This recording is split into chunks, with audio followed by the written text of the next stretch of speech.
할렐루야! 오늘도 말씀 속에 하나님이 주시는 귀한 은혜를 체험하는 시간이 되시길 간절히 소망합니다. 성경의 인물들 중에 설교 시간이나 또는 성도들의 대화 속에 누구보다도 많이 인용이 되고 누구보다도 많이 거론이 되는 사람들 중에 한 사람이 있다면 그 사람은 단연 구약 성경의 욥이라고 하는 사람입니다. 여러분, 욥하면 뭐가 가장 먼저 생각이 나십니까? 욥하면요, 아마 욥을 아는 사람이라면 아마 모두가 똑같은 것을 생각하실 거예요. 욥하면 생각나는 것은 고난입니다. 고난이에요. 구약에서 욥은 고난받는 사람의 대명사로 여겨지고 있습니다. 근데 왜 욥이라는 인물이 이런 고난의 대명사라고 불리는 이 사람이 왜 교회 강단에서 또는 성도들 간의 교제의 자리에서 사람들의 입에 계속해서 오르락 내리락 거리는 것일까 생각해 볼 때 사실 이것은 너무나 당연한 일입니다. 왜냐하면 그만큼 우리 인생에 고난이 많기 때문입니다. 그래서 우리는 욥과 우리와의 어떤 커넥션을 발견하게 되는 겁니다. 그 커넥션은 무엇이냐라고 했을 때 그것은 하나입니다. 그것은 바로 고난이라는 겁니다. 그만큼 우리 인생에 어려운 일들이 많기 때문이고 그만큼 우리 인생에는 고통이 많기 때문입니다. 여러분, 고난의 종류도 얼마나 많은지 몰라요. 별의별 고난들이 다 있습니다. 없는 고난들이 없어요. 그리고 대부분의 사람의 고난들, 사람들이 해결할 수 있는 고난들이 아닌 경우도 너무너무 많습니다. 인간의 삶의 모든 영역들에 있는 것, 내가 있는 곳이라면 그곳에 있는 것, 그건 바로 고난입니다. 어려움입니다. 요즘 휴가 시즌이라서 사람들이 휴가를 많이 떠납니다.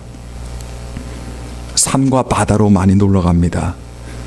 근데 일단 여러분 한번 산에 대해서 한번 생각해 볼까요? 멀리서 산을 보거나 숲을 보면 그게 얼마나 아름답게 보이는지 모릅니다. 울창한 나무들이 있고 멋있는 바위들이 있어서 좋습니다. 그렇지만 무엇보다도 산이라는 곳은요, 이 자연을 그대로 내놔 주는 곳이에요. 우리 도시 속에 살아가는 사람들은 이 자연을 너무 그리워하면서 살아갑니다. 그래서 산이 좋아요. 근데 산에는 또 뭐가 있냐라고 했을 때 짐승들, 각종 생명체들, 동물들, 곤충들이 있는 곳입니다. 산에 가서 우리가 평소에 보지 못하는 동물들을 보면 우리 눈이 동그래집니다. 굉장히 좋죠. 기분이 좋습니다. 그래서 아마 그것이 산의 매력이 아닐까 저는 그렇게 생각해 봅니다. 저도 개인적으로 산을 참 좋아합니다. 산에 올라갈 기회는 사실 거의 없지만 하지만 그냥 산이 좋습니다. 그런데 우리가 이 생각도 해봐야 돼요. 그게 진짜 산의 실체냐라고 했을 때, 그게 정말 산의 모습이냐라고 했을 때 여러분 그렇다고 생각하십니까? 사실 우리들은 산을 마냥 아름답게 보지만 산에 사는 동물들, 곤충들, 생명체들에게는요, 그곳이 정말 끔찍한 곳이에요. 그들이 사는 곳이지만 삭막하기 그지 없는 곳이 바로 산이라는 겁니다. 위험하기 짝이 없는 곳이 바로 산입니다. 매일마다 그곳에서 잡아먹고 또는 잡아먹히는 곳이 산이에요. 내가 살기 위해서 다른 생명체를 잡아먹어야 됩니다. 아니면 까딱 잘못하면 내가 잡혀먹는 곳이 산입니다. 그러니까 끔찍한 곳이 될 수밖에 없어요. 그렇다면 바다는 어떨까요, 여러분? 산을 좋아하는 사람들이 있지만 동시에 바다를 좋아하는 사람들도 참 많습니다. 바다 싫다고 하는 사람은 저는 사실 아직까지 태어나서 본 적이 없어요. 저는 산과 바다 다 좋아합니다. 산에서 살아본 적도 없고 바다에서 살아본 적이 없어서 그런 거라고 생각됩니다. 근데 바다에서 파도 놀이를 하며 노는 것 얼마나 신납니까, 여러분? 바다에서 수영하는 것 얼마나 좋아요. 아이들도 바다를 얼마나 좋아하는지 몰라요. 바다에 가면 아이들이 아빠나 엄마한테 매달려서 더 깊은 데로 가자고, 더 깊은 데로 가자고. 아빠 엄마는 아이들 들어서 아무 걱정 없이 여기저기 내던질 수 있는 곳, 물에 빠뜨릴 수 있는 곳, 그런 곳이 바다 아닙니까? 낚시 좋아하는 분들은 또 어때요? 바다만 보면 낚시를 생각합니다. 참 바다는 낭만적인 곳이에요. 근데 사실 바다도 산과 다를 것이 하나도 없습니다. 그것이 바다의 진짜 모습이 아니에요. 그건 우리들이 바라보는 모습일 뿐입니다. 바다에서, 바다 속에서 안 살아가는 우리들이 바라보는 시선, 관점일 뿐입니다. 매일마다, 매 시간마다, 매분마다, 매 초마다, 제가 말하고 있는 이 순간에도 바다에 사는 어떤 생명체들은 지금 잡아먹히고 있습니다. 그것도 잡아먹거나 잡아먹히거나 하는 그런 끔찍한 곳이 되는 겁니다. 사냥을 하든가 사냥감이 되어서 먹히든가, 이것이 바로 바다예요. 물고기들에게는 바다는 절대로 낭만적인 곳이 아닙니다. 이런 생각으로 산이나 바다를 생각해 보면요, 산을 가만히 보고 있으면, 바다를 가만히 보면 거기서 들려오는 시름 소리가 느껴져요. 마음에서 거기서 들려오는 비명 소리들이 느껴지는 겁니다. 그런데 우리 인간 사회도 똑같아요. 저는 어릴 적 한국에 있을 때 서울에서 오래 살았습니다. 그런데 서울에서 그렇게 오랫동안 살았는데도 남산타워를 가본 적이 없었습니다. 한번 가봐야지 하다가 결국은 가보지도 못하고 결혼하고 미국으로 왔습니다. 근데 마침 수년 전에 한국에 방문했을 때, 그때서야 남산타워에 올라가 볼 기회가 생겨서 부모님하고 같이 올라갔어요. 남산타워에 올라가니까 서울의 아름다운 도시 풍경이 한눈에 다 들어오는 거예요.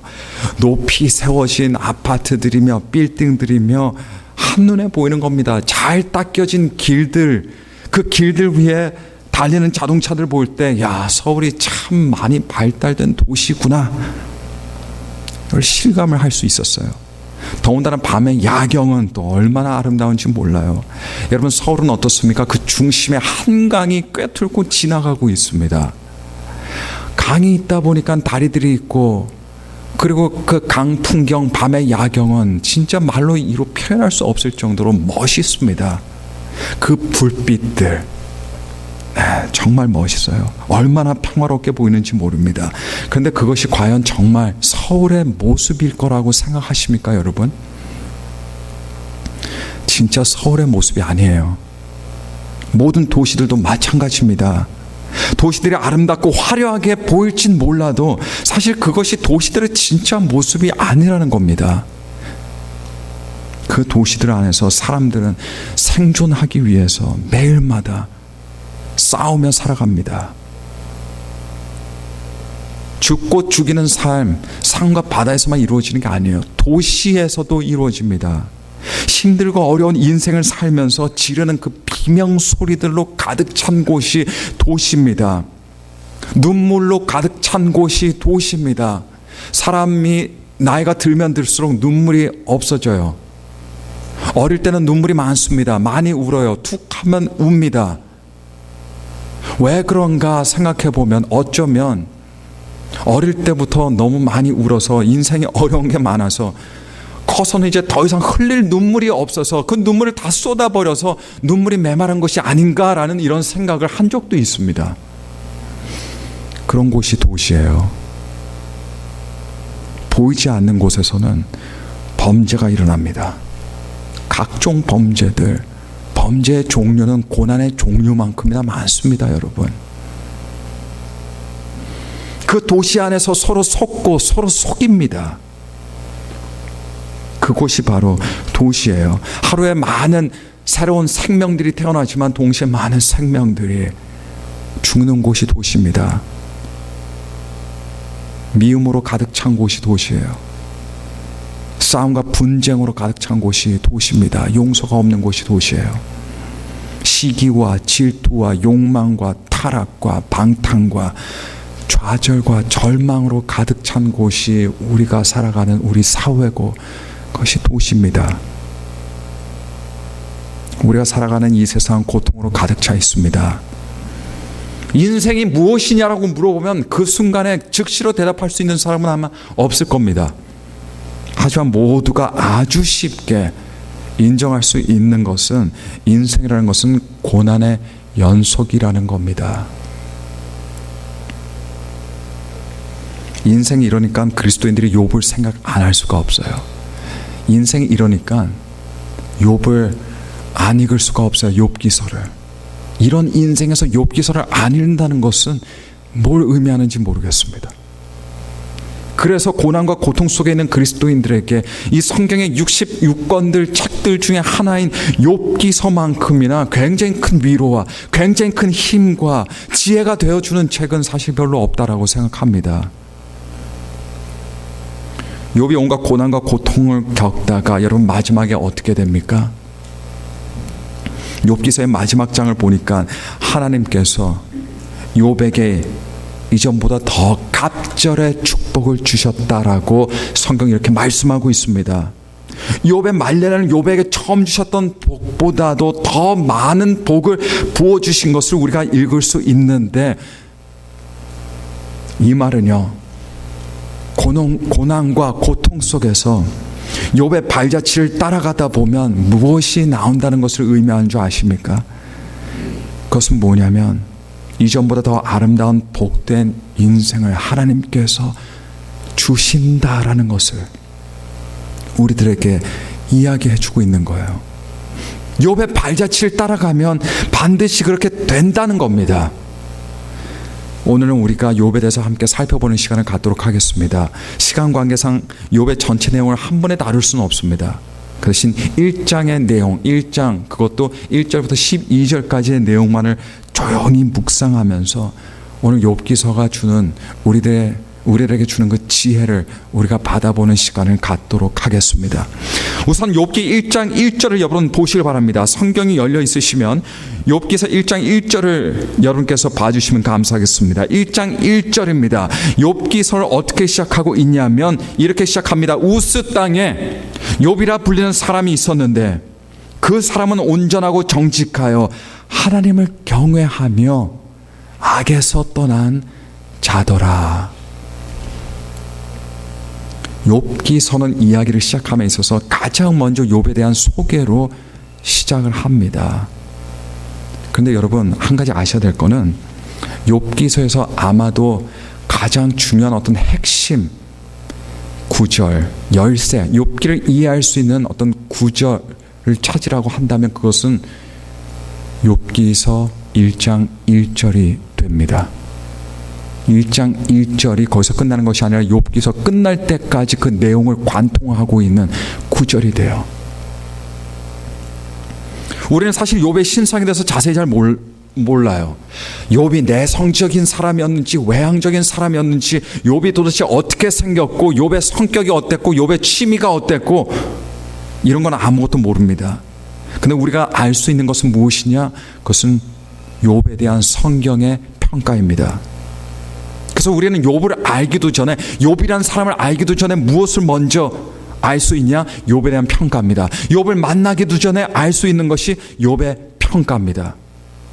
1절에 나오는 욥에 대한 성경의 평가가 어떠냐면 욥은 온전한 사람이었습니다. 욥은 정직한 사람이었어요. 욥은 하나님을 경외하는 사람이었습니다. 그리고 악에서 떠난 사람이었다. 이것이 성경의 평가입니다. 이것이 하나님의 평가입니다. 여러분 참 부러운 부분이에요. 여러분 부럽지 않습니까? 부러운 부분입니다. 하나님의 자녀라면요, 하나님을 사랑하는 하나님의 백성이라면 누구보다도 이런 평가를 듣고 싶어 합니다. 여러분 이런 평가를 받기를 원하십니까? 자, 그렇다면요 1절에 우스라는 지명 대신에 클리블랜드라는 지명을 넣어주시고, 그리고 욥의 이름 말고 바로 여러분들의 이름을 넣어서 우리 1절을 한번 읽어보겠습니다. 자, 지명과 이름을 우리 지명과 우리 이름으로 바꿔서 한번 읽어볼게요. 네, 자, 한번 다 같이 1장 1절을 읽어보겠습니다. 시작. 클리블랜드 땅에 서형석이라 불리는 사람이 있었는데 그 사람은 온전하고 정직하여 하나님을 경외하며 악에서 떠난 자더라. 네, 아멘. 네, 네, 엄청나게 닭살 돋죠? 네. 저 교사들 아까 예배 드릴 때 이걸 같이 읽으니까 어쩔 줄을 몰라요. 정말 닭살 돋기도 하고요. 웃음이 나옵니다. 웃음이 나와요. 그리고 창피해요. 그리고 부끄럽습니다. 부끄러워요. 하지만 비록 그렇지만 우리와 진짜 너무 동떨어진 구절이라는 생각이 들지만 우리가 진짜라고 생각하면 이건 상상만 해도 감격과 감동으로 차오르는 그런 부분이에요. 사실 이 짧은 인생 살면서 다른 거 다 필요 없습니다. 그 신앙인의 고백이 돼야 돼요. 다른 거 다 필요 없다. 우리가 하나님께 이런 평가만을 받을 수 있다면 마지막 날 하나님의 보좌 앞에서 하나님께서 너는 정말 온전했구나. 너는 정직했구나. 너는 나를 정말 경외했구나. 너는 정말 악에서 떠났구나. 이 한마디만 들을 수 있다면 우리에게 더 이상 필요한 것은 이 세상에 없습니다. 없어야 됩니다. 이것과 바꿀 수 있는 것은 이 세상에 없어요. 이보다 더 큰 기쁨도 없어야 됩니다. 만약 이것보다 더 큰 기쁨이 따로 있다면 그게 별게 아닌 것처럼 느껴진다면 그 사람 정상적인 그리스도인이 아닙니다. 정상적인 하나님의 자녀가 아니에요. 그런데 한 가지 우리들에게 큰 힘이 되는 사실이 있습니다. 온전하고 정직하고 하나님을 경외하고 악에서 떠난 사람이 되는 데는 조건이 없다는 거예요. 조건이 없습니다. 여러분, 이 세상에서 조건이 없는 게 있습니까? 회사에 들어가려면 회사가 요구하는 중요한 조건들을 가지고 있어야 돼요. 아니면 절대로 뽑아주지 않습니다. 그 회사에서 요구하는 조건들을 가지고 있지 않으면 회사에 취직이 안 돼요. 우리 인간 사회에서 어디에 가서 명함을 내밀고 싶으면 명함에 이런저런 타이틀을 많이 가지고 있어야 됩니다. 그리고 이런 스펙들을 위해서, 타이틀을 위해서 이 평생 사람들은 피눈물을 흘리면서 살아갑니다. 남부럽지 않은 스펙과 화려한 사회적인 타이틀들을 가지고 있으면 그 사람은 우쭐하게 되고 교만하게 돼요. 반면에 그런 것이 없으면 또 열등감과 자기 자신에 대한 저평가를 하면서 비굴하게 살아갑니다. 근데 온전하고 정직하고 하나님을 경외하고 악에서 떠난 인생을 사는 데는요, 어떤 조건도 있지 않습니다. 성도라면 누구나가 온전해질 수 있어요. 성도라면 누구나가 정직한 인생 살 수 있습니다. 성도라면 누구나가 하나님을 경외할 수 있습니다. 성도라면 누구나가 악에서 떠난 인생 살 수 있습니다.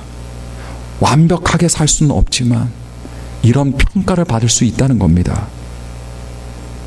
사실 성도라면 누구나가 욥 같은 사람이 될 수가 있습니다. 그리고 욥 같은 축복의 사람이 될 수 있다는 이 사실을 여러분 믿으시길 바랍니다. 여러분, 욥기서가 성경에 왜 있는 것 같습니까?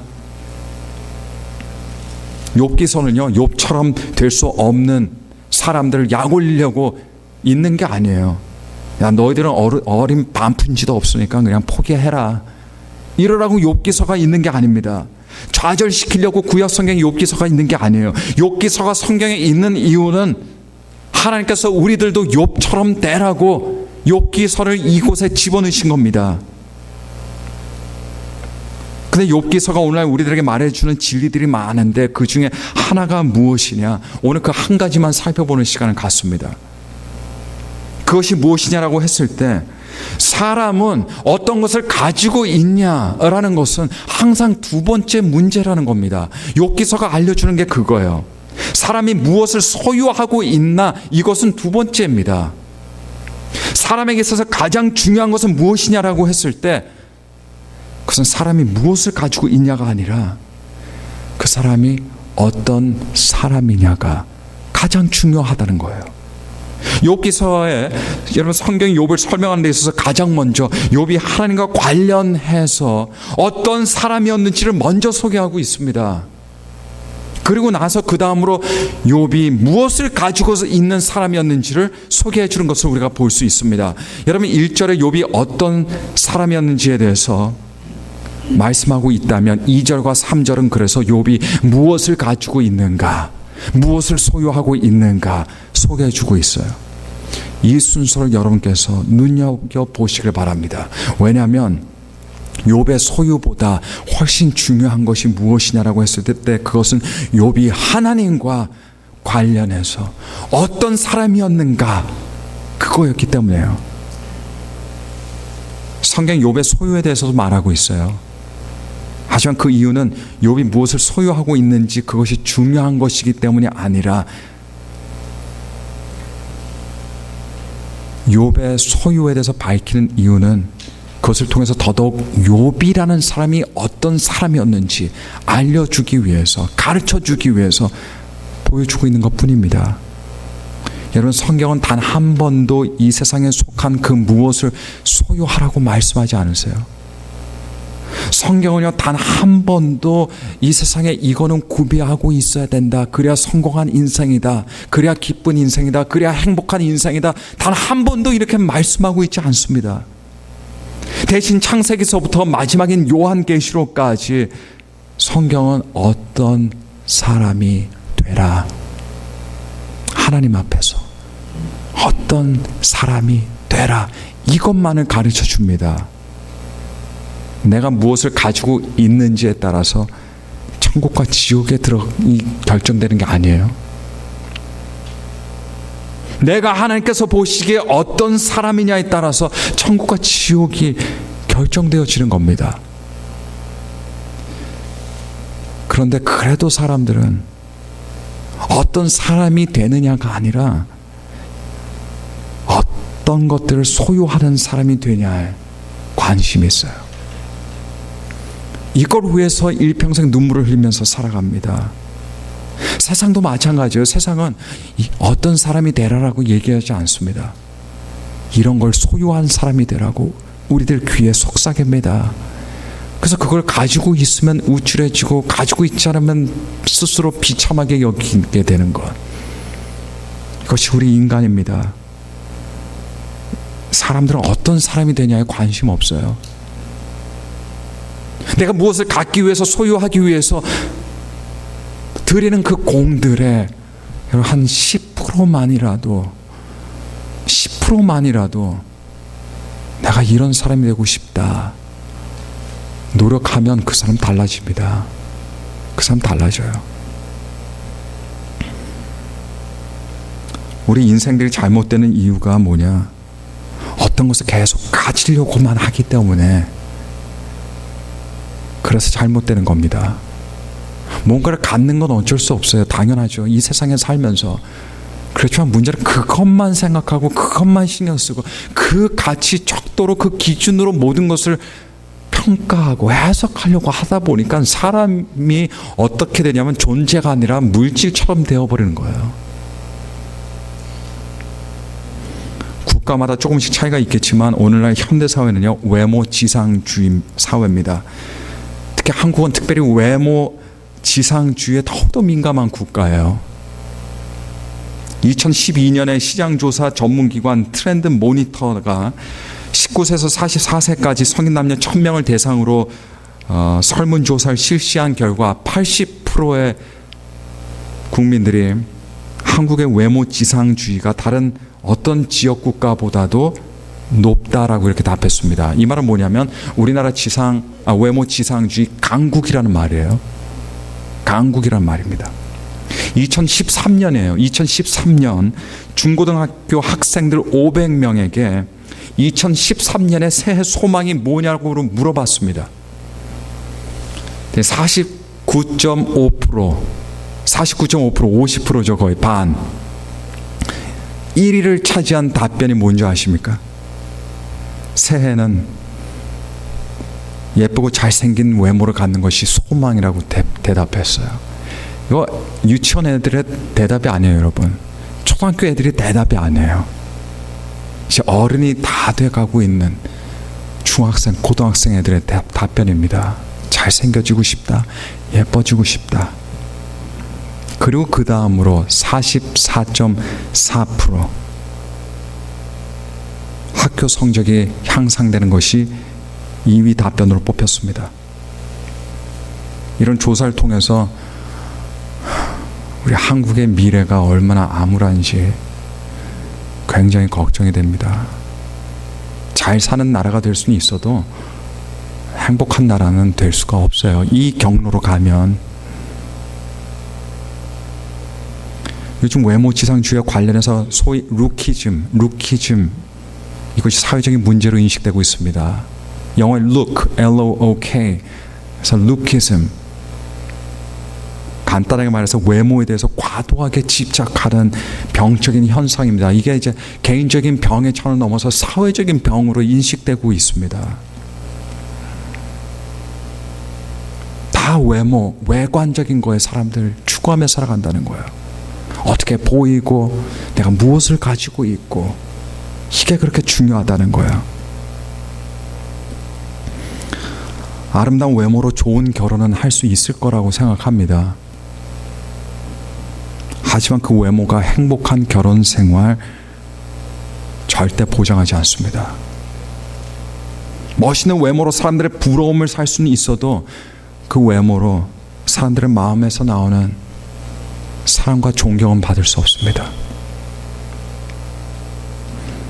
우리는 내가 가지고 있는 것으로, 내가 얻은 것으로, 내가 성취한 것으로 하나님 앞에 선 게 아니에요, 여러분. 내가 누구냐는 것으로 하나님 앞에 서게 됩니다. 어떤 것들을 소유한 아빠가 되냐가 중요한 게 아니에요. 어떤 아빠가 되냐가 중요한 거예요. 어떤 것들을 가지고 있는 엄마가 되냐가 아니라 아이들에게 어떤 엄마가 되는 것이 중요한 겁니다. 어떤 것들을 소유하고 있는 친구를 우리가 좋아하는 게 아니라 나에게 어떤 친구, 내가 좋아하는 친구가 되어주는 것이 그게 좋은 친구예요. 여러분, 하나님께서는 우리들이 무엇을 가지고 있는지 하나님께서는 사실 관심이 없으세요, 여러분. 여러분들만 관심 있는 거예요. 나 이 브랜드의 명품 갖고 싶어. 그러니까 하나님 관심이 없으십니다, 그거는. 우리가 어떻게 알아요? 성경에 핸드백에 대해서는 얘기 안 나와요, 여러분. 우리 외모에 대해서 전혀 이야기하고 있지 않습니다. 내가 뭘 가지고 있는지, 뭘 소유하고 있는지, 내가 어떤 집에 살고 내가 어떤 차를 타고 다니는지, 내 외모가 어떤지, 내 학위, 내 사회적 경력이 어떤지 하나님께서는 관심이 없으십니다.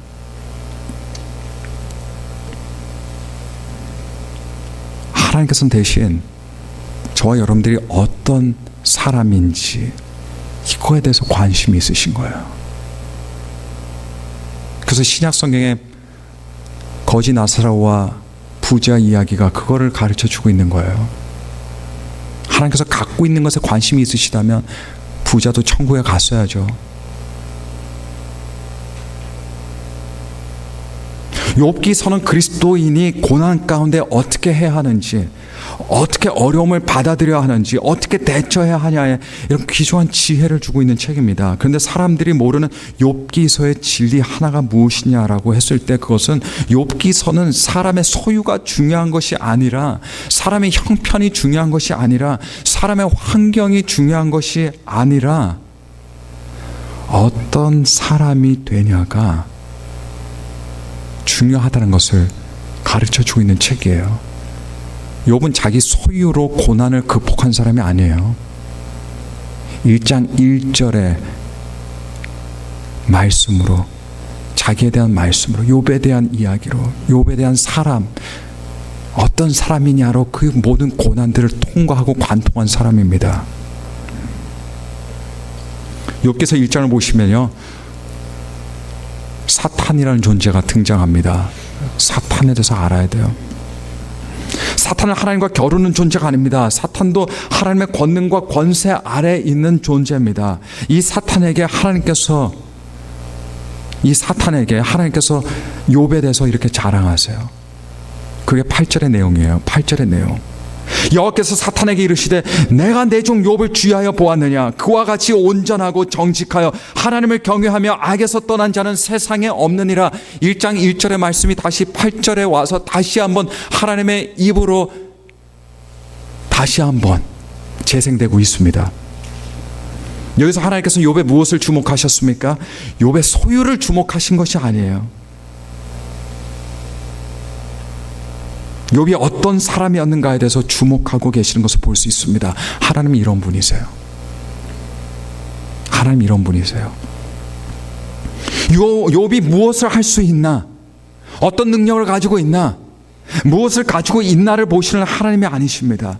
단지 욥이 어떤 사람인지를, 하나님 앞에서 어떤 사람인지를 하나님께서 보시는 겁니다. 그런데 사탄은 달라요. 달라도 많이 다릅니다. 사탄은 욥이 어떤 사람인지를 보는 것이 아니라 무엇을 봅니까? 욥의 소유를 봅니다. 욥의 소유를 먼저 봐요. 사탄이 욥의 소유를 먼저 보는 이유가 있습니다. 왜냐하면요, 웬만한 사람들은 다 자기들의 소유에 가장 관심이 많기 때문에요. 사탄이 그 자리에만 있던 존재가 아니에요. 세상을 다 두루 다니다가 하나님 앞에 섰습니다. 이 말은 뭐냐면 이 세상에 많은 사람들을 보고 왔다는 이야기예요. 많은 사람들을 알고 있다는 이야기입니다. 사람에 대해서 모르면서 그 자리에 있는 존재가 사탄이 아니에요. 근데 사탄이 보니까 이익을 바라보면서 사는 존재가 사람이라는 존재라는 걸 사탄이 확신하고 있습니다. 심지어 신앙생활도 이익을 바라보면서 해요. 내가 뭔가 얻을 수 있을 것 같아서, 뭔가 내 뜻 관철시킬 수 있을 것 같아서 하는 것이 신앙생활이라는 거예요. 이것이 사탄의 평가입니다. 그래서 9절에 이렇게 기록합니다. 사탄이 여호와께 대답하여 이르되 욥이 어찌 까닭 없이 하나님을 경외하리이까. 여러분, 사탄이 이 말을 잘 들으시기 바랍니다. 어찌 까닭 없이 하나님을 경외하리이까. 사탄이 볼 때 신앙생활 하는 사람들, 웬만한 사람들이라면 언제든 까닭이 있다는 거예요. 언제든 까닭이 있다는 겁니다. 하나님을 경외해도 까닭이 있다는 거예요. 사탄이 사람에 대해서 너무나 잘 알아요. 사람에 대해서 모르는 존재가 아니에요. 잘 알고 있었기 때문에 아담과 하와를 유혹할 수 있었습니다. 그것도 굉장히 쉽게, 몇 분 안에. 왜냐하면 사람을 잘 알고 있기 때문에 그래요. 사탄이 확신하는 것 무엇이냐? 사람은 까닭이 있기 때문에 하나님을 경외하고, 까닭이 있기 때문에 교회 나오고, 까닭이 있기 때문에 신앙생활을 한다는 것이 사탄의 논리입니다. 자신감 있는 사탄의 추측이에요. 그리고 그게 맞아요. 뭔가 하나 마음에 안 들면 그래서 신앙생활 안 합니다. 뭔가 하나 마음에 걸려버리면 교회 안 나와요. 더 이상 예배와 경외하지 않습니다. 왜냐하면 결국은 까닭이 있기 때문에 그래요. 10절과 11절에 사탄이 이렇게 말합니다. 주께서 그와 그의 집과 그의 모든 소유물을 울타리로 두르심 때문이 아니니까. 주께서 그의 손으로 하는 말을 복되게 하사 그의 소유물이 땅에 넘치게 하셨음이니이다. 그런데 이제 주의 손을 펴서 그의 모든 소유물을 치소서. 그리하시면 틀림없이 주를 향하여 욥이 욕하지 않겠나이까. 이렇게 해서 시작된 것이 욥의 고난입니다. 고난의 근본이에요. 고난의 본질. 하나님께서는 욥의 까닭을 하나님으로 보시고 계셨어요. 다른 까닭 없습니다. 오직 하나님이시기 때문에 하나님을 사랑하는 거예요. 근데 사탄은 욥의 까닭이 하나님이 아니라 다른 것에 있다라고 본 겁니다. 다른 것에. 하지만 욥의 고난 마지막에 증명된 것이 무엇입니까? 사탄이 틀렸다는 거예요. 사탄이 틀렸다는 거예요. 사람에게는 소유가 중요한 것이 아니에요. 사람에게는 그 사람이 어떤 사람이냐, 하나님 안에서 예수 그리스도로 말미암아 어떤 사람이 인가가 중요한 겁니다. 그리고 사실 내가 어떤 사람이냐에 따라서 내가 가지고 있는 소유물들의 의미도 달라져요, 여러분. 완전히 달라집니다. 내가 100불을 가지고 다른 사람 100불을 가지고 있다고 해서 100불이 똑같은 의미의 100불이 아니에요. 하나님의 사람이 가지고 있는 100불과 사용하는 그 100불은 의미가 있을 수밖에 없어요. 그러나 반면에 다른 사람 가지고 있는 100불 의미가 달라져요. 그걸로 뭐 합니까?